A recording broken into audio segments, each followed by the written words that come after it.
Good morning, good evening, good afternoon. This is Dr. Garais, BIO111, and we are doing functional anatomy for Unit 4, Anatomy and Physiology 1. So we open this up, and the thing we want to look at is ocular applications. Double click on this if it'll let me. Okay, give it a minute.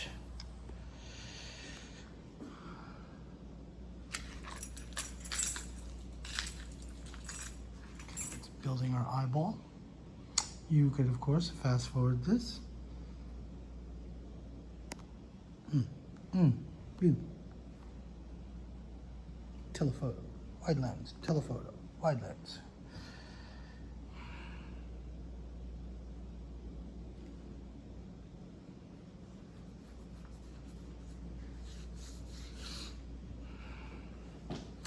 So what are we doing today?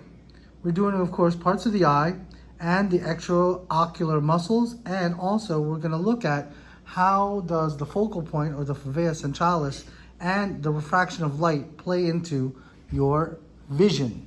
So this is our eyeball, and we could do it this way so we can have a proper position. And today we'll be utilizing a lot of this button right here, the Explore tool, which I like to affectionately call as the Invisible Lady tool. So if we're looking at the external structures of the eye, the first thing that we're going to notice is this right here. Of course, that is a nerve. That is your optic nerve, also known as your cranial nerve 2. The outer layer right here, which is the white part, that's called your sclera. And you'll notice your sclera layer has a lot of arteries and veins in it. And the sclera, as the medical term suggests, it's the tough outer layer. Contiguous with this tough outer layer, if you look at it this way, you'll see that there's the cornea right there. Okay, that's that clear, transparent bubble, if you will, and that, of course, is an avascular bubble that is going to refract a little bit of the light.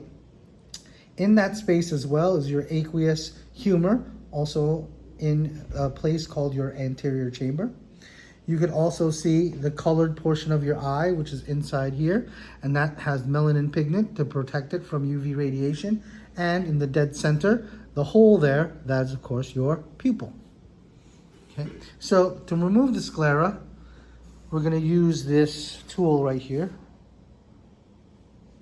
And then we're going to click on this button right here. And then when we click on this, the sclera will disappear. Of course, we X out so it doesn't make anything else disappear. And if you click on this part right now, of course, that's the posterior chamber with the vitreous humor. If you look inside here, there's your lens. Surrounding your lens is, there's a whole bunch of wires, if you see there. That's part of your ciliary body. Those are those connective tissue that connects to this outer layer. Maybe if I get rid of the vitreous humor, see what happens. Get rid of that. And now we're left with the choroid. Now, remember the choroid is the next layer. So you have the sclera on the outside, and it's a vascular layer, and it's a tough layer. And then you have the choroid, which has the rest on the majority of the arteries and veins. And if you look now here, let's remove the choroid again, pressing this button. Then remove the choroid. Okay, what do we have left? We have here that yellow part, that's your retina.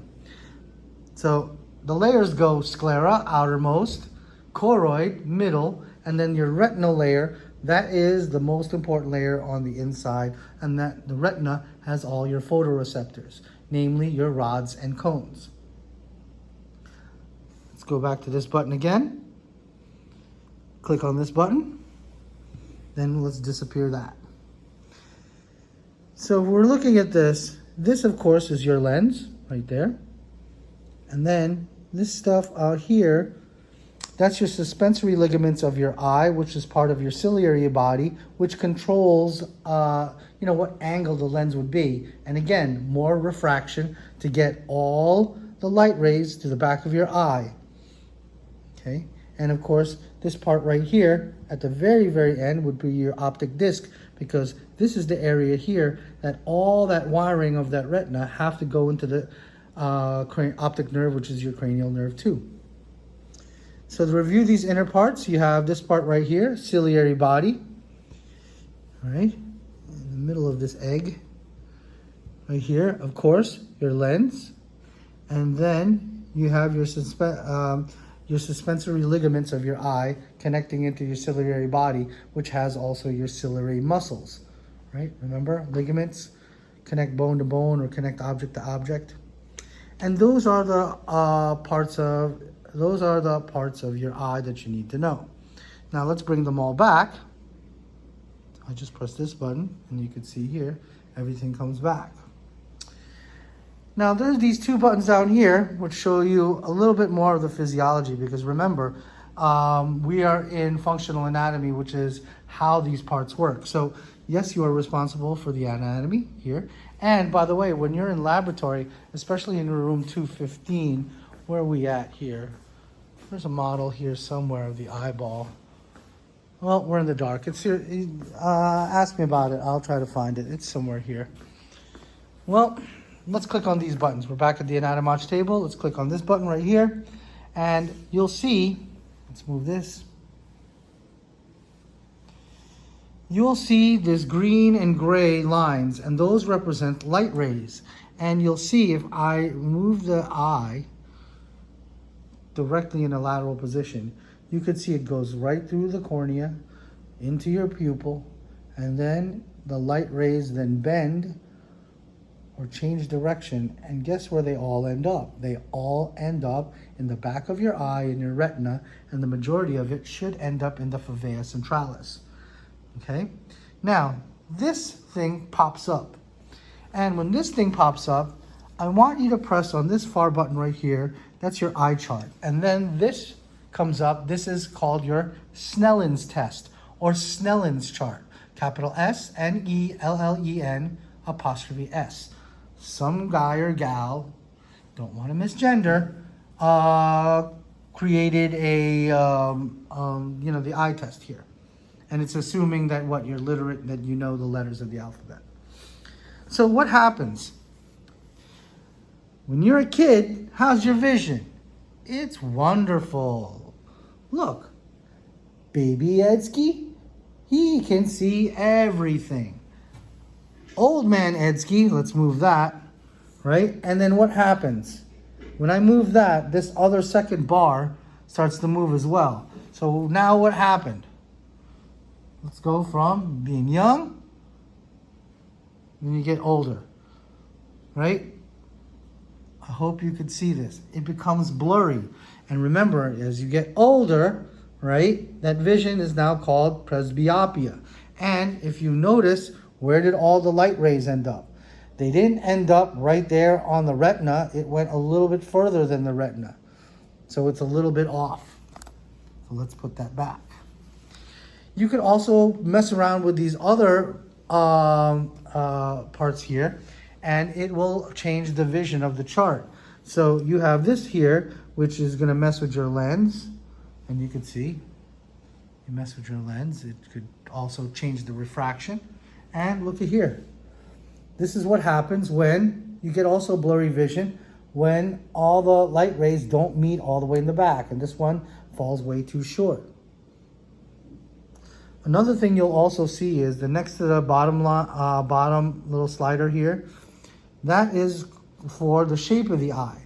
For example, I have astigmatism, so my eyeball looks more like an egg than something round. So I put it there, and look what happened to my vision.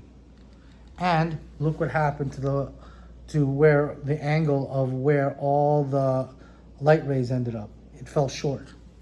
Okay? So you can mess around with that and see its effects. Okay? And that is what we're doing. Oh, Forgot. I'm always in a rush. So we did that. That was this button right here. Next thing you're gonna do, you're gonna press this button right here. And then you're gonna have these presets.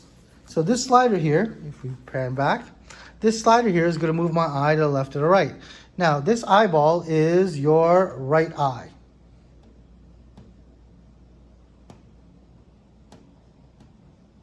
Okay, so I want you guys to experiment, move this thing around, and then highlight the muscles.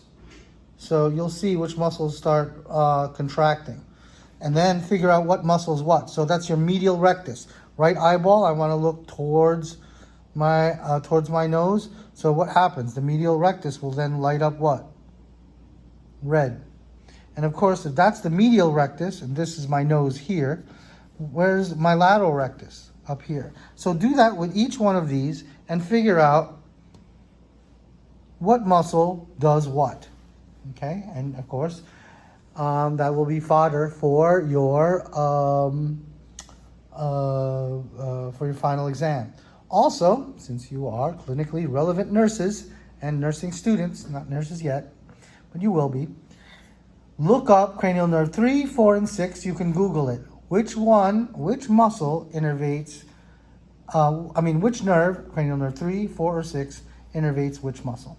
And we'll talk more about that during lab. So this is Dr. Garais signing off. This is Unit 4, our last laboratory for Anatomy and Physiology 1, BIO111. So I'll see you in class.